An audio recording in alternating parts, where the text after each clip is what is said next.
السلام علیکم. کیا آپ جانتے ہیں کہ انگریزی زبان میں بغاوت کے لیے 3 مختلف الفاظ استعمال ہوتے ہیں؟ آئیں ان تینوں الفاظ کو سمجھتے ہیں. سب سے پہلے بات کرتے ہیں میوٹنی کی. میوٹنی اس وقت ہوتی ہے جب کوئی منظم گروہ، خاص طور پہ فوج، اپنے کمانڈروں کے خلاف کھڑا ہو جائے. Several soldiers were detained for attempting a mutiny against their commanding officer.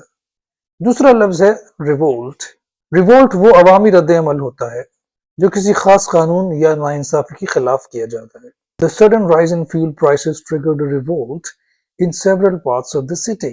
تیسرا اور سب سے طاقتور لفظ ہے ریبیلین. ریبیلین ایک طویل جد و جہد ہوتی ہے جس کا مقصد ہوتا ہے کہ پورے نظام کو تبدیل کر دیا جائے. The continued rebellion in Iran reflects widespread demands for fundamental political reform. اگر بغاوت فوج کے اندر ہو تو میوٹنی ہوتی ہے، اگر کسی قانون یا فیصلے کے خلاف ہو تو ریوولٹ کہلاتی ہے، اور اگر پورے نظام کے خلاف ہو تو اسے ریبیلین کہتے ہیں. انگریزی زبان میں صحیح الفاظ کا انتخاب کرنے کے لیے کانٹیکسٹ کو سمجھنا بہت ضروری ہوتا ہے. دیے گئے سوال کا جواب کامنٹس میں دیجیے اور جمیل سے اس سے جڑے رہیے.